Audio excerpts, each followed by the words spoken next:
Welcome everyone to Thought Leaders Talk by AVP. My name is Amy.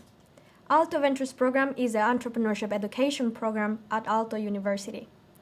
We believe in creating a sustainable future through entrepreneurship. One way to make the world more sustainable and inclusive is to provide equal opportunity to everyone, which is what takes us to today's speaker. Elina Siira is a social entrepreneur and the founder of the social mission company AIDA Impact. AIDA Impact combines design, online retail, and social mission in order to make a social change. Today, we'll get to know more about Siira's journey as an entrepreneur, both the challenges and the success factors, and also tips for aspiring entrepreneurs. After hearing about Elina's journey, we'll have a Q&A session, so make sure to send all of your interesting questions through the chat. So now, let's all welcome Elina Siira. Elina, the virtual stage is yours. Thank you so much, Amy. And hi, everyone. My name is Elina Siira, and I'm so honored to be here today. Thank you, Aalto Ventures, for inviting me here. And thanks to you if you are watching this presentation right now. Now, after about 12 months of Zoom meetings and webinars, I think we have had enough of them. So my main goal today is that you are not getting bored, and that's why this presentation will be more personal story. I will share with you my story, how I became an entrepreneur and how I founded AIDA Impact. I will have, I think, 11 lessons learned to share with you. But if you have more practical questions about founding a company or anything else, please feel free to ask. And let's get started. I was born in 1989 in Oulu. My home was in the countryside. I grew up as a daughter of a strawberry farmer and a teacher mother. And I used to have a pet, reindeer pet called Linda. So I was like a true countryside girl. I also had I have immigrant roots. This is me and my mom in the beginning of the 90s visiting our relatives in Israel. As you can imagine, like as a child and as a teenager, having immigrant roots and having this family farm, they were not such a cool things, and I didn't appreciate my background so much back then. Later on, I realized that actually those two things, having grown up in the family farm and in the middle of this family business and having this multicultural background, actually became one of my greatest strengths. I am the first child of my parents, and they have had always like big dreams and hopes for me. These are some of the companies I worked with or I worked at previously. As a child, I was very creative and I loved doing things with my hands, but it was always so clear to me that, for example, arts or fashion were not an option for me. My parents wanted me to become a lawyer, doctor, or a CEO. I graduated as the Master of Economics and I started to work really, really hard. But one morning, I think the year was 2016, I woke up in my apartment in Helsinki and I put my business suit on. I walked on Esplanade and passed a woman who was begging for money or food. In the news, there was yet another article about our planet, which was getting destroyed. And I went to the office, and my main goal of the day was to increase the sales of an electricity company. That day I remember that I was thinking that what is actually my purpose on this planet, and I felt that I am so privileged, maybe I should be working with some bigger problems. I realized that my life is too short to fulfill the other people's, for example, my parents' dreams. I had to start looking for my own dreams. At the same time, I was so grateful for all the jobs I had ever had. And I must say that always when people ask me that, hey, like, what should I do? I want to build my own company. What advice would you give? My number one advice is that work. Work for someone, work for somebody else than you. Work with people who are smarter than you, and just do something. Don't wait for that perfect idea to come, or don't wait that you will get some calling. Just do something, because it might take years for that perfect idea to come. Let me check my notes quickly. But let's talk about porridge for a while. It was not a coincidence that I became an entrepreneur. The year was 2017, and I had just started my maternity leave. My baby was a few months old, and I started to have all kinds of ideas, like what should be my own business. And I got this idea about porridge stations. There would be porridge stations all over the city, and people could grab their breakfast before going to the office in the morning. I told my friends about this idea, and they were kind enough to listen to me. But I remember that they were like, okay, sounds interesting. Do you even like cooking? And it took some time, but I realized that actually I didn't. I was a very bad cook, and I was never into cooking. And the porridge I made didn't even taste so good. Then I understood that the first idea you get may not be the best one. I also felt like there were bigger problems in the world to solve than the breakfast problem, at least for me. That year I read a lot. I started to search for my purpose on this planet. This book, Give Work by Leila Jana, is one of the books that made a huge impact on me. And I became really interested about the impact of work on women's life. And the employment problems and all this topic of employment started to interest me. I also found out that in Finland, as an immigrant woman, you have your chances to get employed are not so good compared to if you have been born here. What shocked me was that only 30% of the women who come from North Africa or Middle East are employed. That means that there is a huge amount of potential which is left outside. I had also become a mother myself that time, and all these issues became more personal to me. I started to look and search for this meaningful work and what could that be for me. I love this figure by Frank Martela. It's from his book Valonöörit, and there he explains the components of a meaningful work.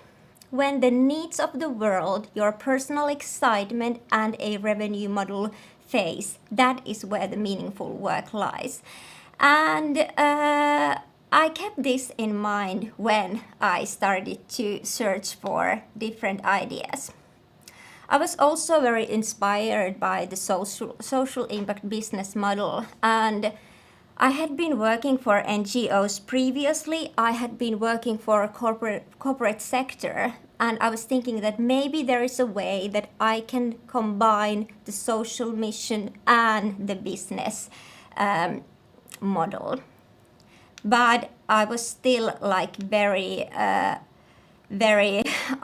unsure, or I didn't have an idea that what could that be. But what I learned is that finding your purpose is a full-time job, and it requires lots of time, effort, and energy. And it's easy to think that the purpose will find you, and it's just something that comes to your life like neutrally. But I think it doesn't, and I think you will have to find it yourself. And reading, speaking with people, listening to podcasts, whatever works for you may help you to find the thing which inspires you most. But let's talk about earrings next. It was spring 2018. Many of my friends turned 30 that time.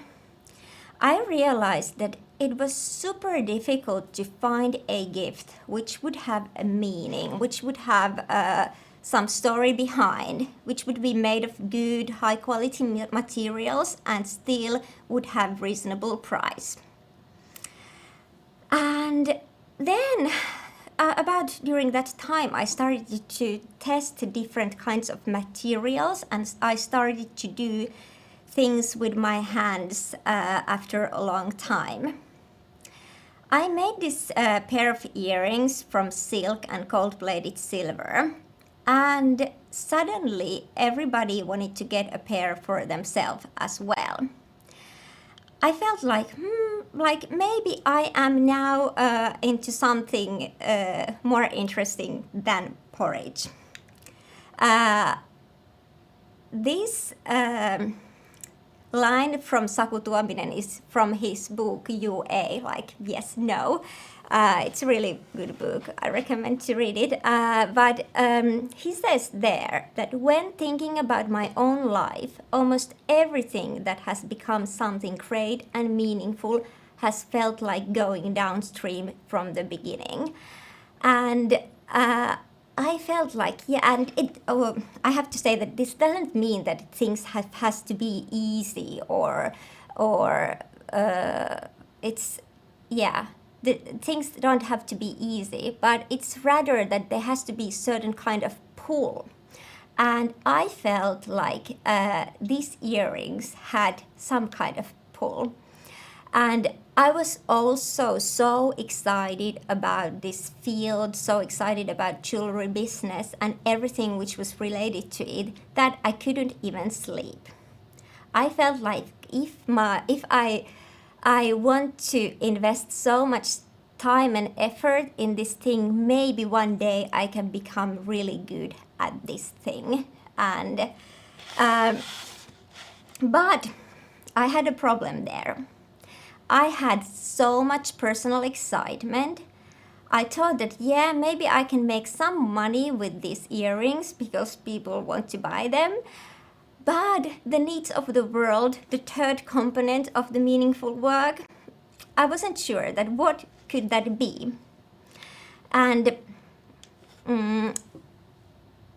that time I thought that, maybe I will, because I was so excited about the impact of employment and employing women. And I was thinking that, okay, I will make the earrings and I will donate a certain amount of money of every pair sold to an NGO which is employing women in refugee camps, or they have this kind of employment programs and education programs so that the women there would be employed at some point.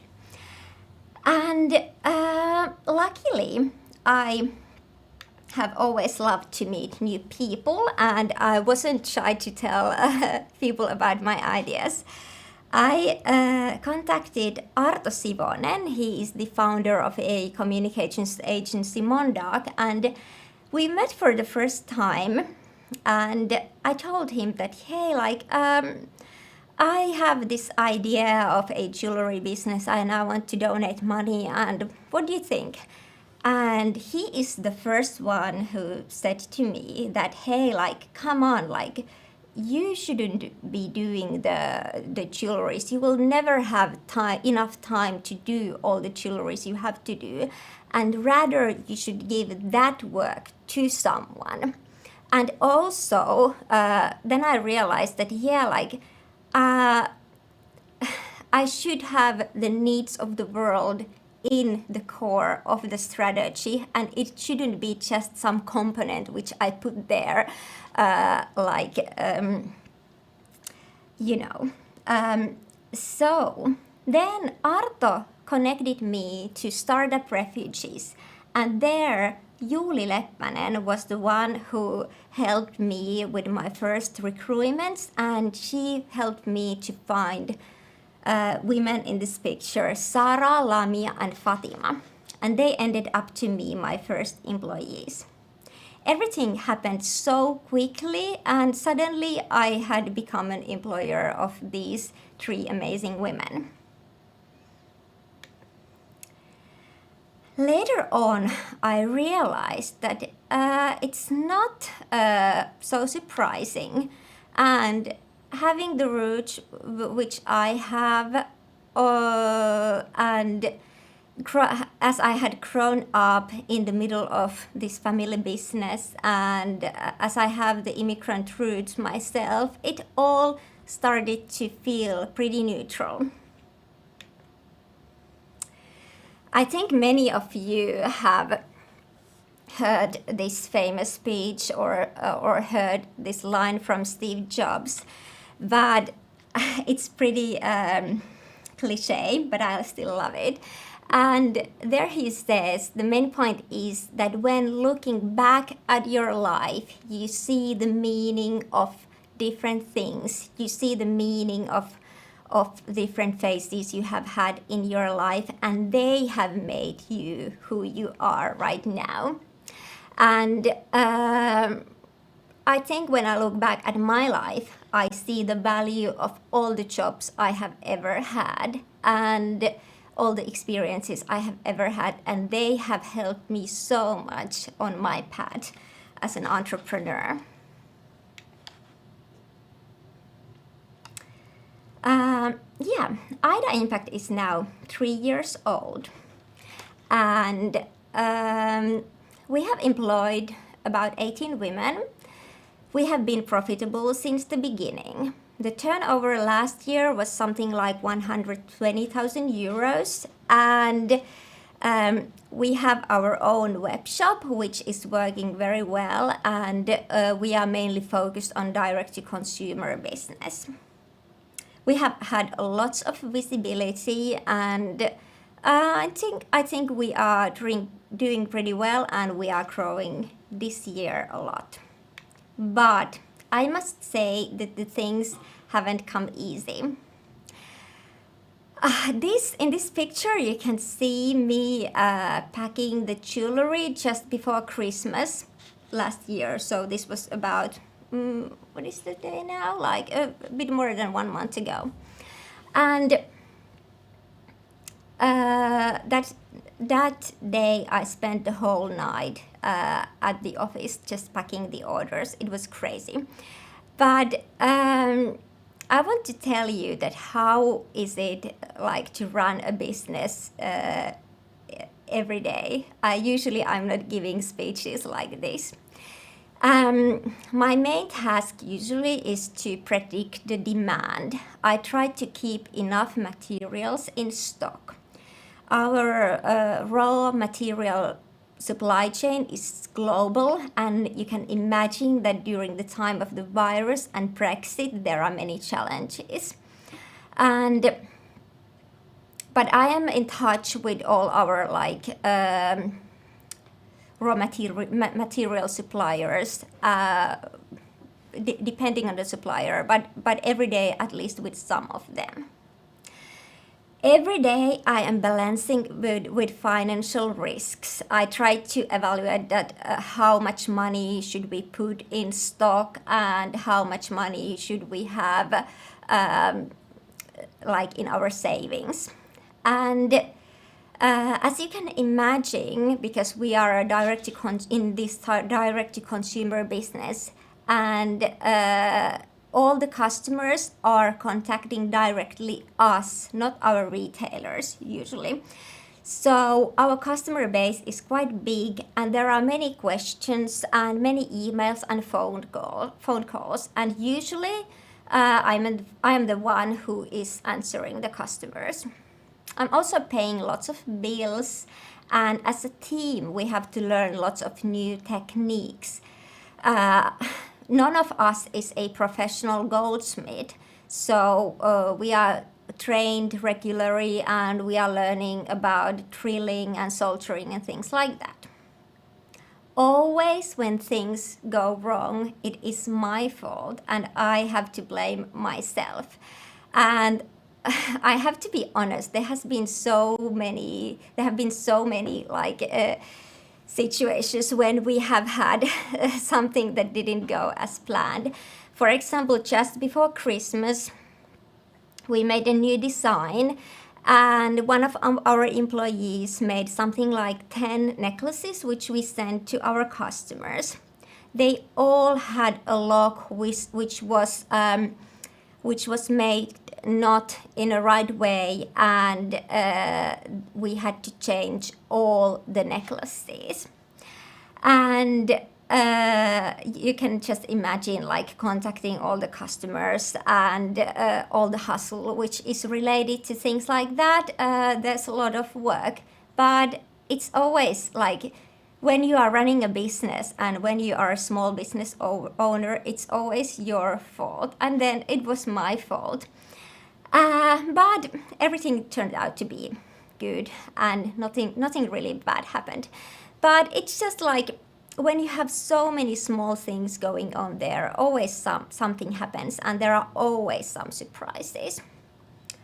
And at the same time, we have to be creative. We have to know that what is going on in fashion. We have to create beautiful, inspiring content to our followers.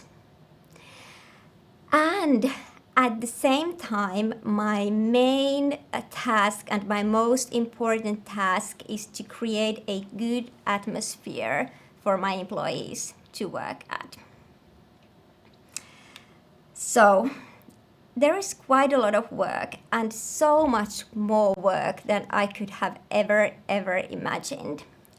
But I feel that my life has a meaning, and I have also found so much more capacity in me that I could have ever predicted.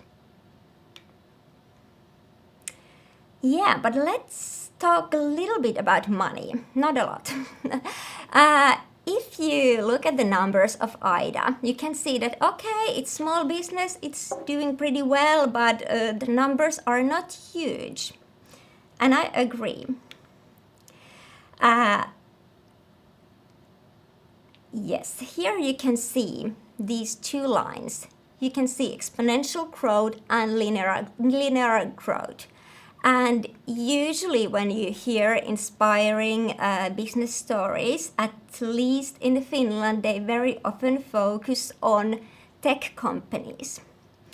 And if you are working in the tech field, if you are working in very aggressively scalable business, these lines look very different. Then you are in this exponential growth, and for example, tech companies, they can have huge investments. They can spend lots of money before they actually start to do any money, because these kind of companies can expect that one day they will get all those investments back and much more.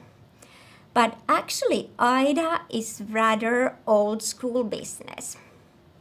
And I think the type of business we have has to have a very healthy base since the beginning. It doesn't mean that we shouldn't invest on anything, but I think that we have to be very careful with our costs.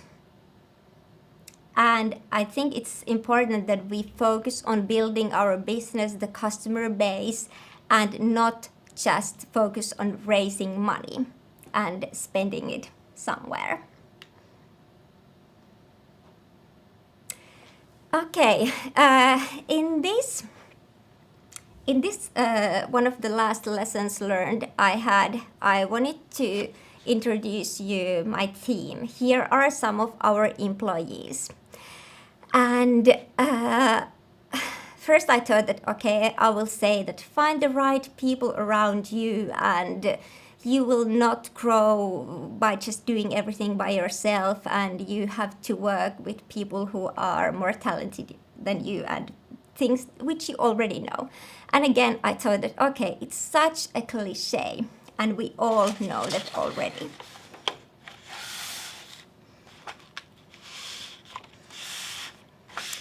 Rather, I wanted to spend my last minutes of my speech on talking about empathy.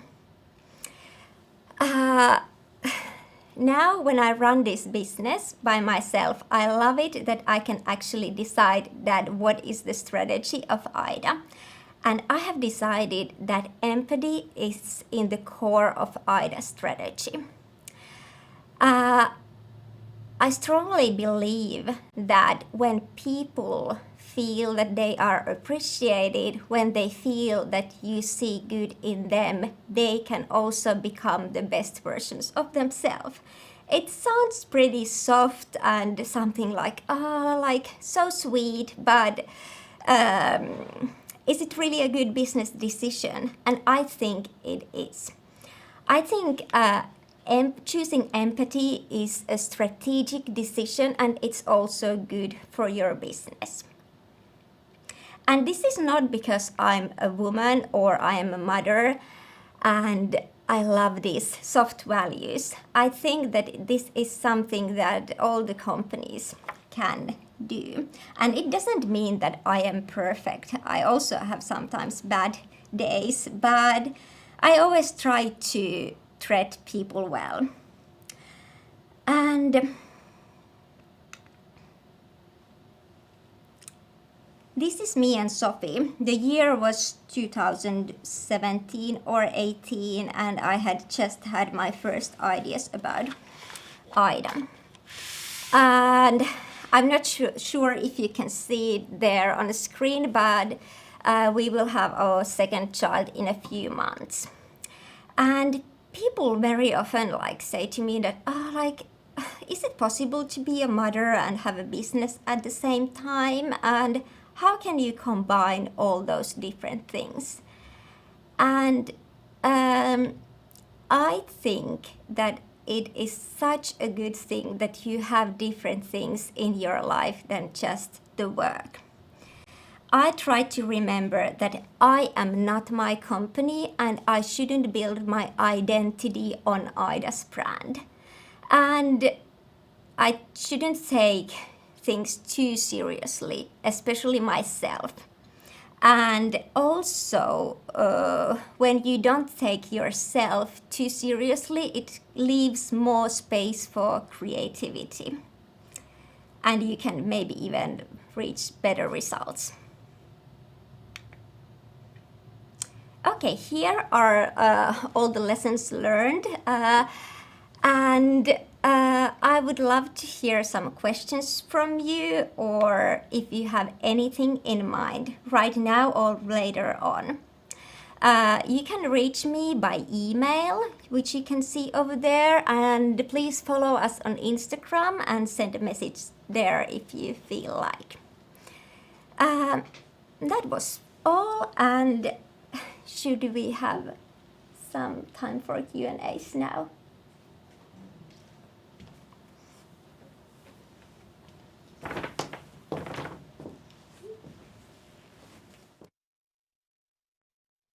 All right. Thank you, Elina, for that inspiring talk. And I bet our viewers want more. So how about we take a quick break and then we'll dive into your questions. So we'll be right back.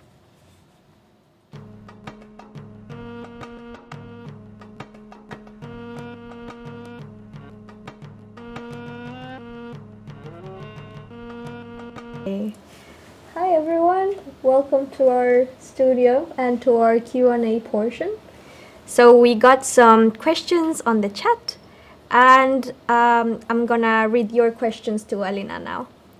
So we got this question first.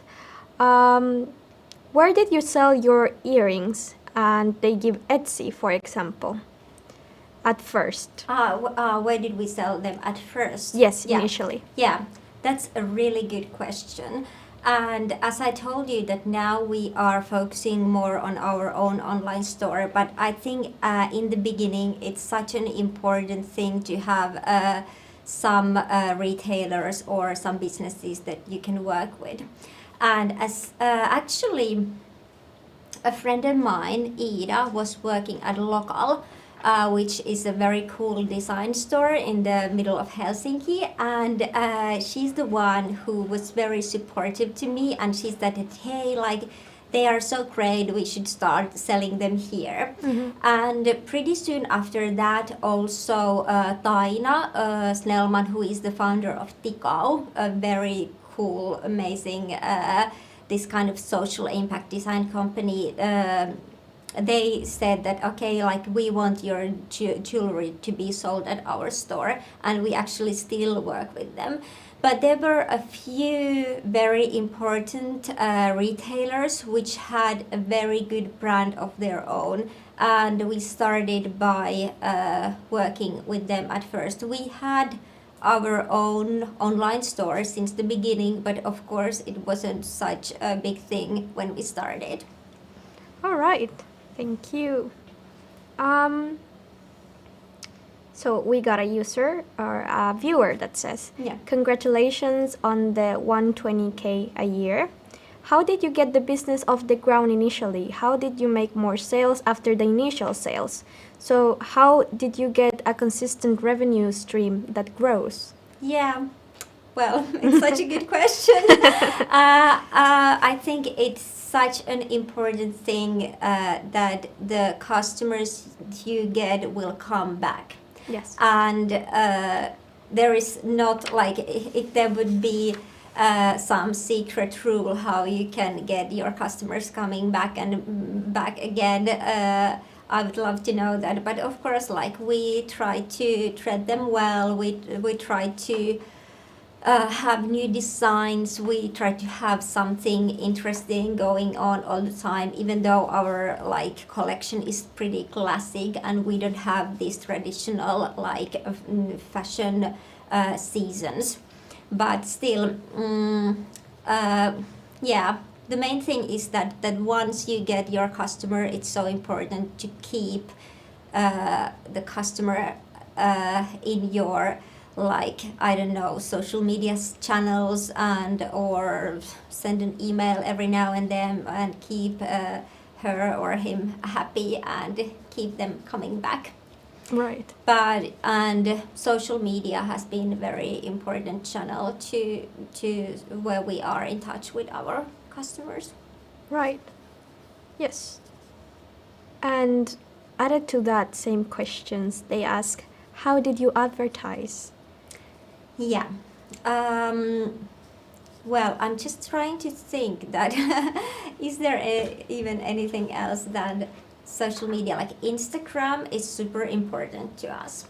And we have our own Instagram account, but one other important thing is to collaborate with influencers, collaborate with other people or brands, especially in the beginning. But about advertisement, I have tried Facebook ads, not on Facebook, but I have used Facebook ads so that we have some campaigns on Instagram, and I'm not really sure that is it worth the investment. And right now I would be curious to know that what is the amount of money you should invest on Facebook ads so that it really comes back. And I think in order to have efficient advertisement, plan which has good return on investment. There has to be a strategy. But if you just try it every now and then, maybe it's not worth all the money and time. And I must say that our most important, let's say, investment has been creating our own content. And so far I have believed more in this organic type of advertisement than just boosting some ads. Right. I think Makita will be quite quite happy with that answer. Yeah. Yes. Now we have a question about empathy. Yeah. What is your advice for new business owners on how to practice empathy? Yeah. Well, I'm happy that we can speak about this topic a bit more, because I think when you are a small business owner, you have so much pressure. You have financial pressure, you have pressure that are your customers happy and everything. And it's so easy to move that all stress to your team. And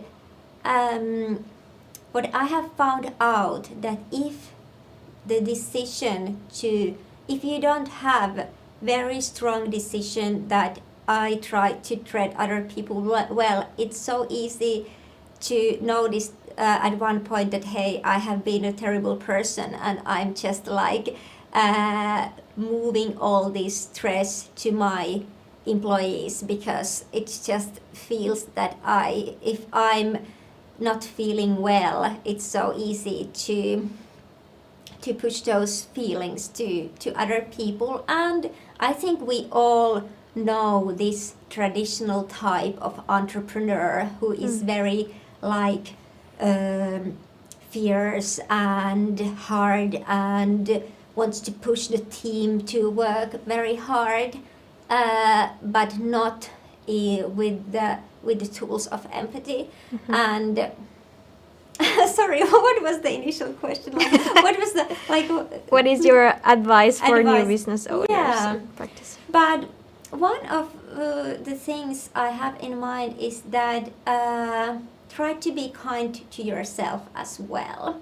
And so many times I'm so hard to myself, and I'm like thinking that we could do things so much better, and there are so many goals to reach and so on, and I'm always like in the middle of a process, and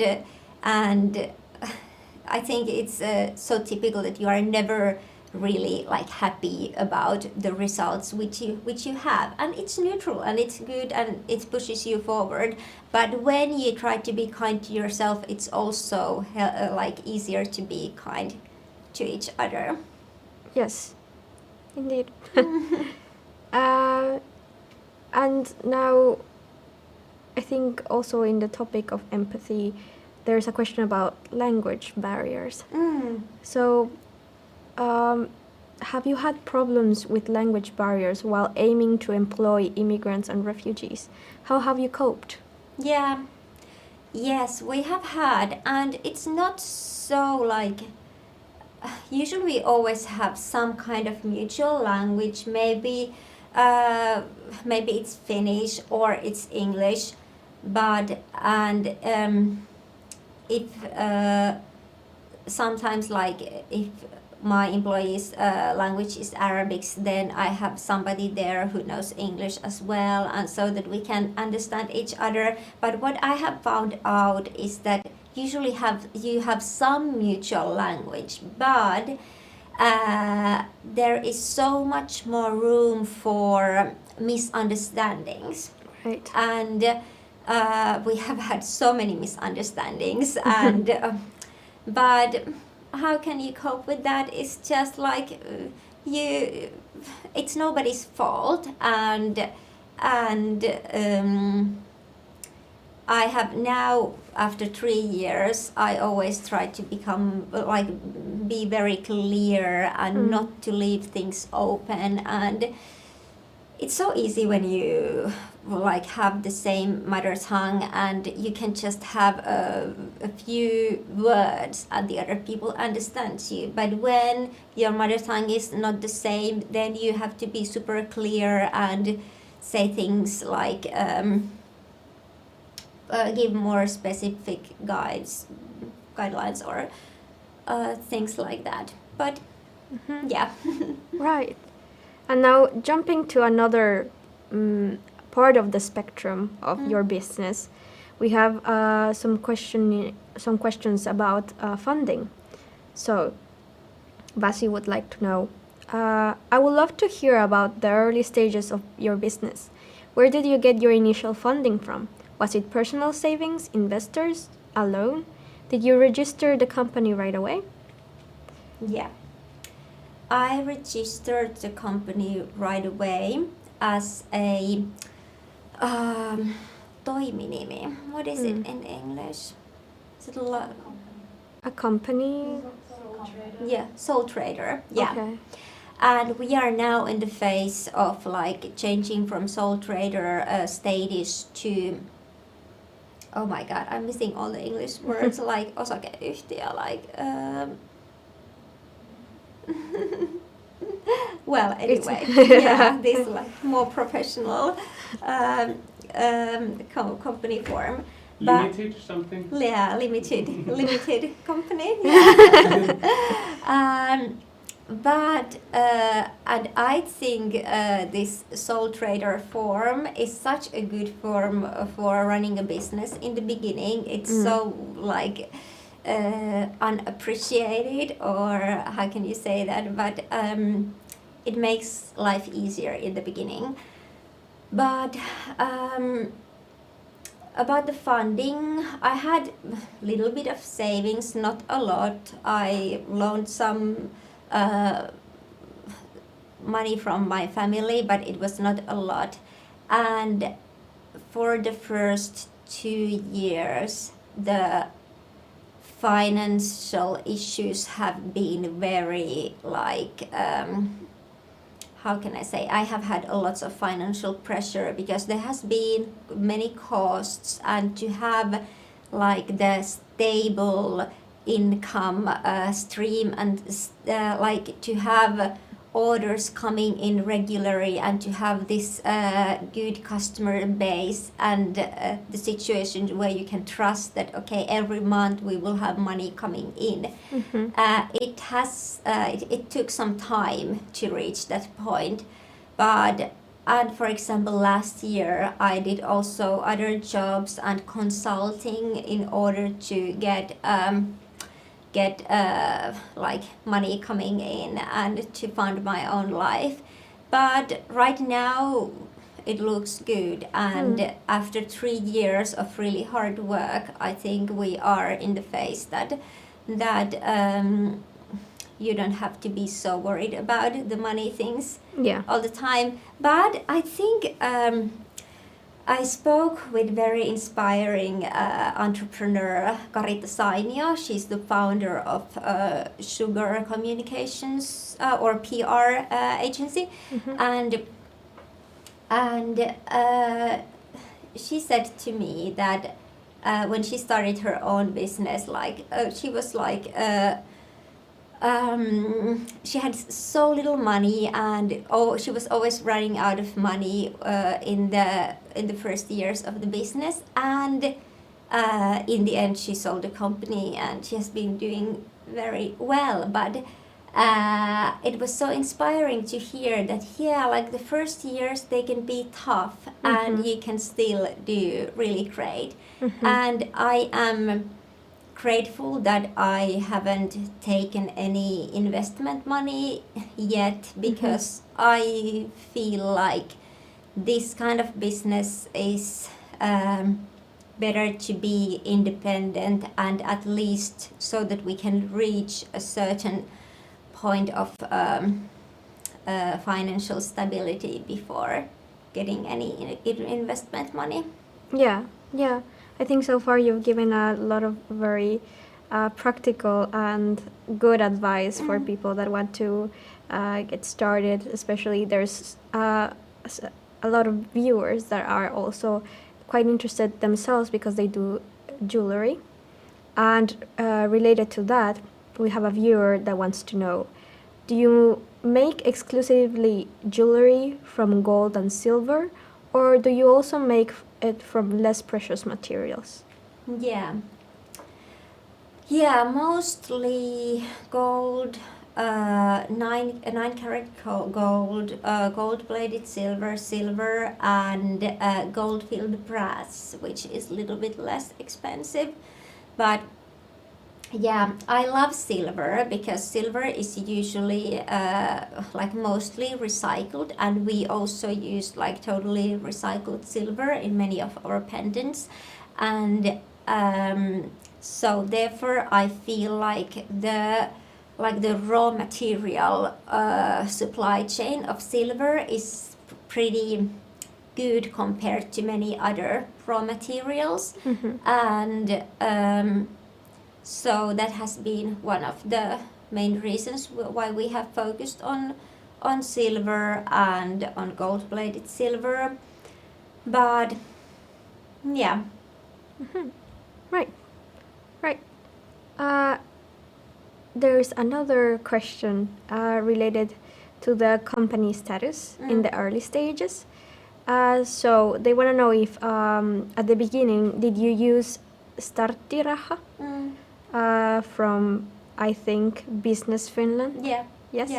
Yeah, I don't know what is the organization which gives you the starttiraha, but anyway, actually we didn't, and I always felt like why, but it was so, I have been thinking about this a lot, and it was the spring 2018, and I had just made the first pairs of the earrings, and I felt like, this is the momentum, and we have so much demand, and I'm like in the middle of something really interesting. Yeah. And if you want to apply for a starttiraha, usually they expect that you haven't started the business yet. All right.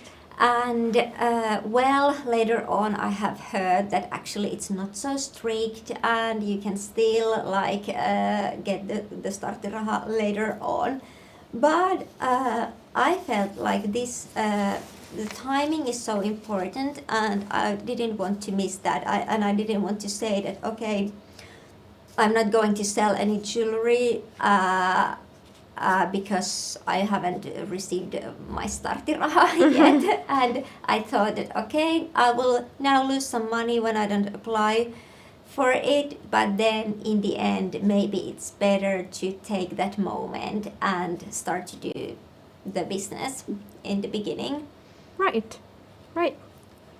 I'm not sure if it was smart decision, but at least that's how it turned out to be. Yeah.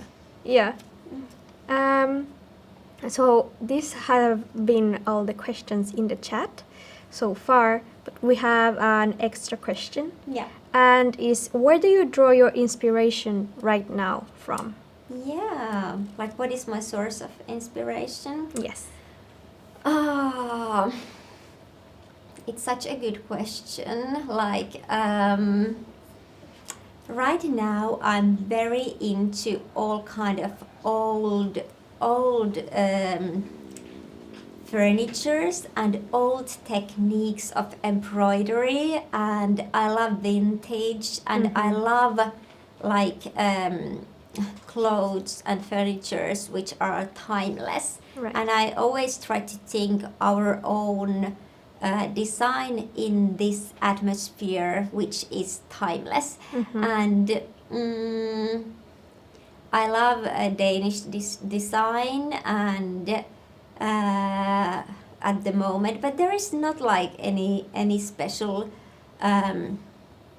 place or source of inspiration. Also, old photos are so inspiring, and I love Pinterest, and I go through all kinds of old pictures and photos of people from the beginning of the century and so on. But yeah. Right. Yeah. Mm. So could we expect to see some of that reflected in the future, perhaps? Yeah, Yeah. I think so, and Yeah. maybe in our like photography at least. Yeah, that's nice. Yeah. I also see you're wearing a set right now. Yeah. Is this from AIDA? Yeah, Yeah. of course. Very often it happens that I don't wear our own jewelry because we have just sold our own pairs somewhere, and I wake up in the morning and go to the office so quickly, and in the end of the day I realize that okay, it's yet another day and I didn't wear any jewelry, but Yeah, today I decided it to is wear. smart. Yeah. Yeah, all right. So thank you, Elina, for sharing your inspiring and insightful journey today. And big thanks to the audience for your participation.